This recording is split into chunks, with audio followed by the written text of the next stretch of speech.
की। जो आपके एग्ज़ाम में न्यूमेरिकल आते हैं उस टाइप के आपके कुछ न्यूमेरिकल है यहाँ पर, उसको हम लोग सॉल्व करेंगे।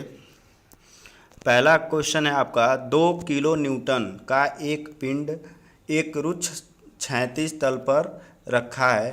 पिंड तथा समतल के लिए म्यू इक्वल टू 0.3 है। क्षैतिज से 30 अंश के कोण पर लगे उस बल का मान ज्ञात करो जो पिंड को सीमांत संतुलन में रखेगा। कंडीशन क्या है? पहली कंडीशन है जब बल P खिंचाव का है। खिंचाव का मतलब है कि उस बॉडी को P बल से हम लोग क्या कर रहे हैं, खींच रहे हैं। और दूसरा है जब P ढकेलने वाला है, मतलब कि हम P बल से उस बॉडी पर आगे की तरफ क्या कर रहे हैं, धक्का लगा रहे हैं। बॉडी को क्या किया जा रहा है, ठेला जा रहा है।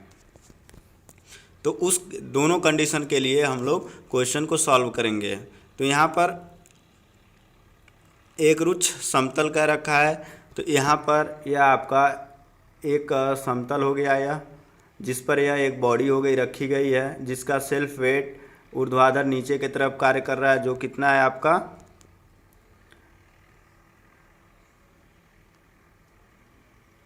कितना है आपका 2 किलो न्यूटन।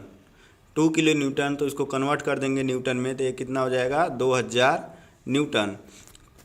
इस पिंड को जो बल लगाया जा रहा है वह P बल हम लोग लगा कर क्या कर रहे हैं, खींच रहे हैं। कितने अंश के कोण पर, 30 अंश के कोण पर, डायग्राम में दिखाया गया है। जब P बल लगाकर हम इसको खींचेंगे तो आपके जो बॉडी होगी उस बॉडी की गति कहाँ पर होगी, आगे की तरफ। तो यह बॉडी आपकी मूव करेगी आगे की तरफ। तो जब आगे की तरफ मूव करेगी तो हमारा जो घर्षण बल है म्यू आर, वो कहाँ कार्य करेगा, पीछे की तरफ। तो यह हो गया आपका म्यू आर। और जो आपका W है उसी की क्रिया रेखा में विपरीत दिशा में क्या कार्य करता है, R। अब हम लोग बात करते हैं जो यह P बल है, यह इंक्लाइंड है 36 से 30 अंश के कोण पर, क्योंकि यहाँ कह रखा है कि 36 से 30 अंश के कोण पर लगे उस बल का मान ज्ञात करो जो पिंड को सीमांत संतुलन में रखेगा। अब 30 अंश के कोण पर यह इंक्लाइंड है, तो इसको हम लोग क्या करते हैं, दो घटकों में तोड़ लेते हैं। हमारे दो घटक कौन कौन से हो जाएंगे, एक हॉरिजॉन्टल हो जाएगा, दूसरा वर्टिकल हो जाएगा। तो जो इंक्लाइंड बल होता है, जिस प्लेन से एंगल बनाता है, उस प्लेन पर हम लोग क्या लेते हैं, कॉस लेते हैं। और जिस प्लेन से एंगल नहीं बनाता है उस प्लेन पर हम लोग क्या लेते हैं, साइन लेते हैं। तो हॉरिजॉन्टल प्लेन से एंगल बना रहा है 36 तल से, तो यह क्या हो जाएगा, P cos 30 अंश। और ऊर्ध्वाधर तल से एंगल नहीं बना रहा है तो ऊर्ध्वाधर तल पर क्या हो जाएगा, P sin 30 अंश।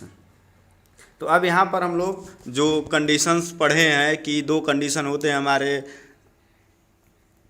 जर्नल इक्विलिब्रियम ऑफ कंडीशन में, संतुलन के सामान्य प्रतिबंध में कोई कंडीशन क्या होते हैं कि ऊर्ध्वाधर बलों का बीजीय योग 0 और क्षैतिज बलों का बीजीय योग 0। तो इसको हम लोग अप्लाई कर देंगे। सबसे पहले हम लोग क्या करेंगे, वर्टिकल बलों का बीजीय योग 0, समेशन B इक्वल टू 0। तो वर्टिकल में हमारे कौन कौन से बल है, एक R है और एक P sin 30 अंश है जो ऊपर की तरफ कार्य कर रहा है। एक W है जो जिसका मान है आपका 2 किलो न्यूटन, या उसको कन्वर्ट करेंगे किलो को 10⁻³ हो जाएगा, 2 × 10⁻³ न्यूटन, यानी कि 2000 न्यूटन। तो यह आपका नीचे की तरफ कार्य कर रहा है। तो ऊपर जाने वाले बल हम लोगों के क्या होंगे, प्लस के होंगे, नीचे आने वाले बल क्या होंगे, माइनस के होंगे। तो बराबर के दूसरी तरफ जाएगा तो क्या हो जाएगा, प्लस का। तो यह हो जाएगा R + P sin 30 अंश इक्वल टू 2000। तो यहाँ से R का मान जब हम लोग निकालेंगे, sin 30 अंश का मान क्या होता है, 1/2। तो यह हो गया आपका 1/2। तो जब R का मान निकालेंगे, P sin 30 को बराबर के दूसरी तरफ ले जाएंगे तो वहाँ माइनस में हो जाएगा। तो क्या हो जाएगा आपका 2000 माइनस P/2। यह आपका यहाँ से R का मान हो गया। अब हम लोग जो दूसरी कंडीशन है, समेशन H इक्वल टू 0, क्षैतिज बलों का बीजीय योग 0। तो क्षैतिज में हम लोगों के कौन कौन से बल हैं, एक P cos 30, दूसरा म्यू R। तो P cos 30 इक्वल टू क्या है, म्यू R। और R का मान हम लोग जो ऊपर आपका आर का मान आया है इक्वेशन नंबर 1 मान लीजिए, तो यहाँ से हम लोग आर का मान इसको क्या करेंगे, इसमें रख देंगे। तो जब यहाँ से हम लोग आर का मान यहाँ से रखेंगे तो आर का मान कितना आया 2000 माइनस p/2, तो इतना रख देंगे। तो रखने के बाद हम लोग क्या करेंगे, p को एक साथ कर लेंगे और जो आप हमारे न्यूमेरिकल वैल्यू हैं उनको, जो हम लोगों के न्यूमेरिकल मान है उनको दूसरी तरफ कर लेंगे। अब हम लोग cos 30 अंश का मान कितना होता है √3/2, √3/2। तो दूसरी तरफ से इसको जब 0.3 का कोष्ठक के अंदर गुणा करेंगे तो क्या हो जाएगा 0.3 इंटू 2000 माइनस 0.3 इंटू p/2। तो p/2 को जब हम लोग बराबर के दूसरी तरफ लाएंगे, p दोनों तरफ दोनों पद में p हो जाएगा, p हम लोग कामन निकाल लेंगे। कामन निकालने के बाद आपका क्या बचेगा √3/2, यह पद माइनस उधर से आएगा, इधर माइनस बराबर के दूसरी तरफ से बराबर के एक तरफ आएगा तो क्या हो जाएगा प्लस का हो जाएगा 0.3/2 हो जाएगा। तो इसको जब हम लोग सॉल्व करेंगे तो कितना आएगा 1.016। इसको सॉल्व करने के लिए आप लोगों के पास एग्ज़ाम में कैलकुलेटर अलाउ होता है, तो आप लोग कैलकुलेटर से सॉल्व करिएगा। तो p इक्वल टू क्या हो जाएगा 0.3 इंटू 2000 अपान 1.016। तो p इक्वल टू क्या हो जाएगा 590.55 न्यूटन। यह हो गया आंसर, यह पहली कंडीशन के अनुसार जब p आपका क्या है खिंचाव बल है। खिंचाव बल का मतलब है जब उसको हम लोग बल लगा के बॉडी को हम लोग खींच रहे हैं, तो उस कंडीशन में p का मान 590.55 न्यूटन है। अब सेकंड कंडीशन क्या कह रहा है, तो सेकंड कंडीशन है जब बॉडी को क्या किया जा रहा है ढकेला जा रहा है, p बल से क्या किया जा रहा है ढकेला जा रहा है। यह आपका डायग्राम यह हो गया। जब p बल से हम लोग बॉडी को ढकेलेंगे तो यह p बल आपका इस तरह से कार्य करेगा, बॉडी की गति क्या हो जाएगी आगे की तरफ हो जाएगी, लेफ्ट की तरफ। तो हम लोगों का घर्षण बल गति के दिशा में कार्य करता है, तो इसके क्या हो जाएगा पीछे की तरफ हम लोगों का घर्षण बल μr कार्य करेगा। जो आपका यह आपका इंक्लाइंड बल है, तो इसके दो घटक हो जाएंगे, एक ऊर्ध्वाधर और एक क्षैतिज। तो क्षैतिज घटक में हो जाएगा आपका क्या, यह क्षैतिज घटक हो जाएगा p cos 30 अंश, p cos 30 अंश, और ऊर्ध्वाधर घटक नीचे की तरफ हो जाएगा क्या p sin 30 अंश। और आपका सेल्फ वेट आपका है ही है कितना 2000 न्यूटन, और r आपका ऊपर की तरफ कार्य कर रहा है। तो यहाँ पर वही कंडीशन यहाँ पर भी लगा देंगे, v इक्वल टू 0। तो क्या हो जाएगा वर्टिकल बलों का बीजीय योग 0, तो क्या होगा r minus p sin 30 minus 2000 equal to 0। तो r का मान क्या हो जाएगा p sin 30 प्लस 2000। तो sin 30 का मान क्या होता है 1/2, तो r इक्वल टू क्या हो जाएगा p/2 प्लस 2000। अब दूसरी कंडीशन क्या लगा देंगे हम लोग h इक्वल टू 0। जब h इक्वल टू 0 हम लोग लगाएंगे समेशन h इक्वल टू 0, तो हॉरिजेंटल में कौन कौन से बल हैं हम लोगों के, दो बल हैं। पहला बल क्या है μr equal to p cos 30 अंश, μr equal to p cos 30 अंश पहला बल है आपका μr। दूसरा बल है क्या p cos 30 अंश। दोनों एक दूसरे के क्या हैं विपरीत हैं। यह लेफ्ट साइड में है तो यह आपका लेफ्ट साइड में है, तो नीचे वाला आपका क्या है राइट साइड में है। μr आपका राइट साइड की तरफ जा रहा है, तो और p cos 30 अंश क्या जा रहा है लेफ्ट साइड की तरफ। तो अब यहाँ से म्यू का मान ऑलरेडी हम लोगों को पता है कितना है 0.3 है जो क्वेश्चन में दिया हुआ है। आर का मान हम लोग ऊपर से यहाँ से रख देंगे आर का मान, तो आर का मान रखेंगे p/2 प्लस 2000 हो जाएगा इक्वल टू p cos 30 अंश। तो यहाँ पर 0.3 का अंदर गुणा कर देंगे तो कितना होगा, यहाँ पर आपको एक लाइन शॉर्ट कर दिया गया है, तो देख लीजिए यहाँ पर। तो यह हो जाएगा p 0.3/2 प्लस 0.3 इंटू 2000, ठीक, इक्वल टू p cos 30 अंश। तो अब यहाँ पर जो p cos 30 अंश होगा, p दोनों तरफ दो पद में है, तो p को हम लोग एक तरफ कर लेंगे, कॉमन ले लेंगे। तो कॉमन लेंगे तो हम लोगों का क्या बचेगा, कॉमन लेंगे तो क्या बचेगा cos 30 अंश का मान कितना होता है 3/2 और माइनस इसको दूसरी तरफ ले जाएंगे तो क्या हो जाएगा -0.3/2। पी दोनों पद में है तो कॉमन ले लिया जाएगा। फिर इसका गुणा इसमें जब होगा जो आगे के पद लिखा गया था तो यह इतना हो जाएगा, बराबर के एक तरफ यह बचा रह जाएगा। अब यहाँ पर आपको कैलकुलेटर की ज़रूरत है। कैलकुलेटर से आप इस क्वेश्चन को सॉल्व कर सकते हैं। P = क्या हो जाएगा, इसको जब आप सॉल्व करेंगे तो इसका मान आएगा 0.715। तो P = 0.3 × 2000 गुणे 0.715। जब इस पूरे को सॉल्व करेंगे आप कैलकुलेटर से, एग्जाम में कैलकुलेटर अलाउ होता है, आप लोग लेकर जाइएगा। अप्लाइड मैकेनिक्स सब्जेक्ट में, फर्स्ट ईयर के अप्लाइड मैकेनिक्स सब्जेक्ट में आपका कैलकुलेटर अलाउ होता है, आप लेकर जाइएगा। 82 mAs का कैलकुलेटर बोर्ड के द्वारा अलाउ है। तो यहाँ से जब इसको सॉल्व करेंगे तो आपका क्या हो जाएगा, P = 839.16 न्यूटन बल आपको क्या लगेगा ढकेलने के लिए। कम से कम इतना बल आपको चाहिए ढकेलने के लिए उसको। अब हम लोग क्वेश्चन नंबर 2 के बारे में बात करेंगे। जो अगला क्वेश्चन है आपका,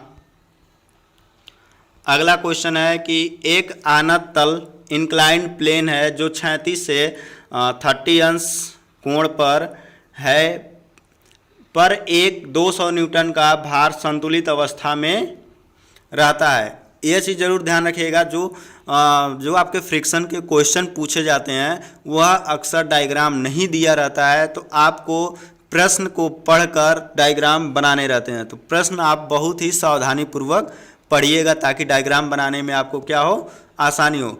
यदि आप मैकेनिक्स में क्वेश्चन को पढ़ने के बाद डायग्राम बना लेते हैं तो समझ लीजिए कि आप मैकेनिक्स का आधा क्वेश्चन आप सॉल्व कर चुके हैं। बस आपको क्या करना रहेगा, उसके बाद स्टेप बाय स्टेप कैलकुलेशन करना बाकी रहेगा। तो डायग्राम समझना बहुत ही ज़रूरी है और उसके लिए आपको क्वेश्चन को बहुत ध्यान से आपको पढ़ना पड़ेगा, तभी आपका डायग्राम बढ़िया से बनेगा। तो क्या कह रखा है, एक 200 न्यूटन का भार संतुलित अवस्था में रहता है। यदि घर्षण गुणांक 0.25 है तो भार को संतुलन में रखने के लिए क्षैतिज न्यूनतम बल ज्ञात कीजिए। दो चीज़ कह रखा है, क्षैतिज न्यूनतम बल ज्ञात करना है कब, जब 2000 न्यूटन का भार संतुलित अवस्था में रहता है। तो यह आपकी एक प्लेन हो गई क्षैतिज, इससे यह 30 अंश पे झुका हुआ एक तल हो गया, इंक्लाइंड प्लेन हो गया जिसपे यह आपका भार रखा हुआ है। यह भार कितना है, 200 न्यूटन का। जब यह भार, इसका खुद का भार जो है सेल्फ वेट कहाँ कार्य करेगा, ऊर्ध्वाधर नीचे की तरफ। जब ऊर्ध्वाधर नीचे की तरफ कार्य करेगा 200 न्यूटन का, तो यह जो प्रतिक्रिया बल या हम लोग आर कहते हैं, आर की क्रिया रेखा से कितना कोण बनाएगा, 30 अंश। क्योंकि आर जो कार्य करता है, जो आपका तल होता है और जो पिंड होता है, जो बॉडी होता है और जो प्लेन होता है, दोनों के संपर्क सतह के 90 अंश पर कार्य करता है। संपर्क सतह के 90 अंश पर, यानी कि यह आपका तल हो गया यह, और यह आपकी बॉडी हो गई, तो इसका संपर्क तल यहाँ पर है तो इसके 90 अंश यह, यानी कि इधर भी 90 अंश का कोण, ये भी 90 अंश का कोण। ऊर्ध्वाधर 90 अंश के कोण पर कार्य करता है क्या, आर। इस चीज़ का हमेशा आप ध्यान रखिएगा। तो यह आपका आर से कितने अंश का कोण बनाएगा, 30 अंश का। यहाँ से यह कितने अंश का यह कोण बना रहा है, 30 अंश का। क्यों, क्योंकि जो आपका प्लेन है कितने अंश पे इंक्लाइंड है, कितने डिग्री पर, 30 डिग्री पर। तो अब इसको क्या करते हैं, दो घटकों में तोड़ लेते हैं, एक आपका क्षैतिज और एक ऊर्ध्वाधर। अब जो है हम लोग जिस प्लेन को हम लोग समतल मानेंगे, वह यह जो इंक्लाइंड प्लेन है इसको हम लोग समतल मान लेते हैं। समतल मानने का मतलब है, अब इस चीज़ को हम लोग कैसे देखेंगे, यहाँ पर एक डायग्राम छोटा सा बना दे रहे हैं हम आप लोगों के लिए। हाँ, तो इसका जो अलग डायग्राम, अब ये जो हम लोग प्लेन मानेंगे, यह जो आपका प्लेन होगा, यह प्लेन जो है, इस प्लेन को अब क्षैतिज माना जाएगा इस तरह से। तो यह प्लेन हो गया। अब यह आपकी बॉडी हो गई, इस पे यह 30 अंश के कोण पर यह बल कार्य कर रहा है, सेल्फ वेट W आपका है। और अब इसके दो घटक कौन कौन से हो जाएंगे, यह आपका हो जाएगा, यह कितना है आपका 200 कॉस 30 अंश, और 36 घटक इसका क्या हो जाएगा, यह नीचे की तरफ कार्य करेगा तो डायरेक्शन सेम ही रहेगा, तो यह 200 साइन 30 अंश, और यह आपका आर ऊर्ध्वाधर ऊपर की तरफ आर कार्य कर रहा है। यह इसका इस तरह से हम मानकर, इस प्लेन को मानकर हम लोग क्वेश्चन को सॉल्व करेंगे। अब दूसरी चीज़ है कि इस पे जो 36 बल, कितना कम से कम 36 बल रखा, मतलब लगाया जाए कि यह पिंड आपका क्या हो, संतुलन की अवस्था में बना रहे। तो यह जो 36 बल है, यह आपका P जो है, यह जो आपका नेचुरल प्लेन है या ग्राउंड लाइन है, इसके क्या है आपका समांतर है। तो इसको भी हम लोग क्या करेंगे, इन्हीं में दो में तोड़ लेंगे। तो इसका जो आपका एक ऊर्ध्वाधर घटक हो जाएगा, एक आपका 36 घटक होगा। तो इसका क्या हो जाएगा, यह जो इंक्लाइंड है कितने अंश पे लगा हुआ है 36 से, यह आपका कितने पर है, यह आपका 30 अंश पे होगा। क्यों, क्योंकि यह जो ग्राउंड लाइन है, इस ग्राउंड लाइन के यह जस्ट समांतर है, और ये तिर्यक रेखा इसको क्या कर रही है, क्रॉस कर रही है, मान लीजिए। तो यह आपके दोनों कोण आपके क्या होंगे, इक्वल होंगे। जब यह दोनों कोण इक्वल होंगे तो यहाँ पर अगर 30 अंश का कोण है तो यहाँ पर भी आपका क्या होगा, 30 अंश का ही कोण बनेगा। अब यह जो आपका यहाँ से जो बन रहा है, यह इस तरह से, यह जो P बल लग रहा है, यही आपका क्या है, 30 अंश के कोण पर है। तो अब यहाँ पर जो इसका 36 घटक हो जाएगा, तो यह क्या होगा, P cos 30 अंश। अब ऊर्ध्वाधर घटक क्या हो जाएगा, इसका ऊर्ध्वाधर घटक ये भी आपका इधर नीचे की तरफ ही हो जाएगा। तो यह हो जाएगा आपका P साइन 30 अंश, क्या हो जाएगा, P साइन 30 अंश, जो यहाँ डायग्राम में दिखाया गया। अब यहाँ पर जो आपके दो बल हैं, यह आपका W है और यह आपका P है। अब इन दोनों को छोड़ दिया जाएगा। अब कैलकुलेशन हम लोग किसका करेंगे, इन दोनों बलों का, जो 36 घटक है और जो ऊर्ध्वाधर घटक है, सिर्फ और सिर्फ उनका हम लोग कैलकुलेशन करके P का मान निकालेंगे। तो अब यहाँ पर जो हम लोग तल मानेंगे, यह आपको हम लोग मान लेंगे कि हमारा जो तल है यह 36 की तरह कार्य कर रहा है। तो अब यहाँ पर जो हमारे हॉरिजॉन्टल और वर्टिकल हो गए, तो यह आपके हमारे हो जाएंगे हॉरिजॉन्टल, और यह जितने बल हैं ये सारे आपके क्या हो जाएंगे, यह वर्टिकल हो जाएगा, यह हॉरिजॉन्टल बल हो जाएगा। तो अब इस कंडीशन में समेशन भी इक्वल टू 0 आपका क्या हो जाएगा, R इक्वल टू क्या हो जाएगा, यह ऊपर की तरफ है तो जितना इस पे नीचे की तरफ बल लग रहा है बराबर के दूसरी तरफ हो जाएगा। तो कौन कौन से हैं, P साइन 30 और 200 cos 30। तो P sine 30 plus 200 cos 30, sine 30 अंश का मान 1/2, cos 30 अंश का मान √3/2। तो यहाँ 2 से 200 कटेगा तो कितना बचेगा, 100 बच जाएगा। तो यह R इक्वल टू क्या हो जाएगा, R equal to P/2 plus 100 √3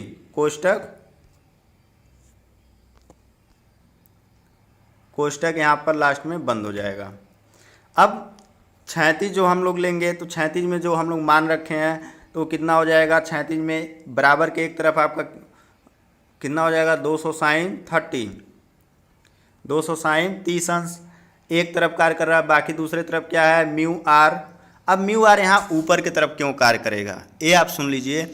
क्योंकि P बल के द्वारा, इस P बल के द्वारा इस पिंड को संतुलन में रखा जा रहा है। संतुलन में रखने का मतलब है हम बल उतना ही लगाए हैं कि जितना आपका पिंड जो है इस तल पर रुका रहे। अब पिंड उस तल पे रुका रहेगा, उतना ही बल हम लगाए हैं संतुलन की अवस्था में रखने के लिए। P का मान उतना ही है। तो यदि P का मान हमारा कम हो रहा है या हम कम लगा रहे हैं तो क्या होगा, बॉडी नीचे की तरफ फिसल जाएगी। जब बॉडी नीचे की तरफ फिसलेगी तो इसकी गति करने की प्रवृत्ति कहाँ पर आएगी, आगे की तरफ। गति कर रहा है या गति करने वाला है, दोनों कंडीशन में किस तरफ जाएगा, नीचे की तरफ। क्योंकि P बल से तो हम लोग इसको खींच के रखे हैं, संतुलन में बना कर रखे हैं। यदि छूटा तो किस तरफ गति करेगा, नीचे की तरफ। टेंशन बल के द्वारा हम लोग खींचे हैं तो यह रुका हुआ है, तो आगे की तरफ सरकने का प्रयास इसका जारी है। तो यहाँ पर जो घर्षण बल कार्य करेगा क्या करेगा, ठीक विपरीत कार्य करेगा। तो यह म्यू आर ऊपर की तरफ कार्य करेगा। समझ गए आप लोग। तो यह हो जाएगा क्या आपका, बराबर के दूसरी तरफ mu R plus P cos 30 अंश। तो यहाँ पर आपका आर का मान रख दिया जाएगा। आर का मान क्या है आपका, p/2 प्लस 100√3। तो म्यू का मान है 0.25 इंटू कोष्टक में p/2 प्लस 100√3 कोष्टक बंद प्लस p√3/2, जो कॉस 30 अंश का मान होता है √3/2 इक्वल टू क्या हो जाएगा, यह आपका 200 इंटू साइन 30 अंश का मान 1/2। तो अब यहाँ इसको सॉल्व करेंगे। p को एक साथ हम लोग क्या करेंगे, रख लेंगे, सेपरेट कर लेंगे। तो जब यहाँ पर 0.25 का मल्टीप्लाई कोष्टक के अंदर करेंगे तो क्या हो जाएगा, p into 0.25/2 plus 0.25 into 100√3 plus p√3/2 equal to 100। यह 2 से 200 कटेगा तो क्या बचेगा, 100 बचेगा। अब यहां से p और p क्या कर लेंगे हम लोग, यहां से इस p के पद को और दूसरे p के पद को एक साथ रखेंगे, p कॉमन ले लेंगे तो क्या बचेगा, 0.25/2 प्लस √3/2 इक्वल टू 100 यह है माइनस यह पद आपका जितना है 0.25 प्लस 100√3। इसको जब सॉल्व करेंगे तो यह आएगा आपका कितना, 56.698। और जब इसको हम लोग सॉल्व करेंगे कितना आएगा, 0.991। तो p इक्वल टू 56.698/0.991। तो जब कैलकुलेटर से आप इसको सॉल्व करेंगे तो इसका जो आंसर आएगा, p का न्यूनतम मान जो आएगा यह आएगा 57.21 न्यूटन। यह आपका क्या हो जाएगा, आंसर हो जाएगा। अब इस जो यह कैलकुलेशन है, यह कैलकुलेशन करने के लिए आपके पास कैलकुलेटर उपलब्ध रहेगा एग्जाम में, या आपके पास कैलकुलेटर है। यदि आप मैकेनिक्स पढ़ रहे हैं तो आपको न्यूमेरिकल लगाने हैं, और न्यूमेरिकल लगाने हैं तो आपके पास कैलकुलेटर होना बहुत ही ज़रूरी है। तो आप लोग जिनके पास कैलकुलेटर नहीं है वो लोग अपना कैलकुलेटर की व्यवस्था जल्द से जल्द कर लीजिए मैकेनिक्स पढ़ने के लिए, या आप अपने सीनियरों के सपोर्ट से भी आप ले सकते हैं कैलकुलेटर, उनसे भी रिक्वेस्ट कर सकते हैं, या आप अपने खुद से भी ले सकते हैं, जैसा आपको सुविधाजनक हो। आज के लिए इतना ही, यह चैप्टर आपका कंप्लीट हो गया।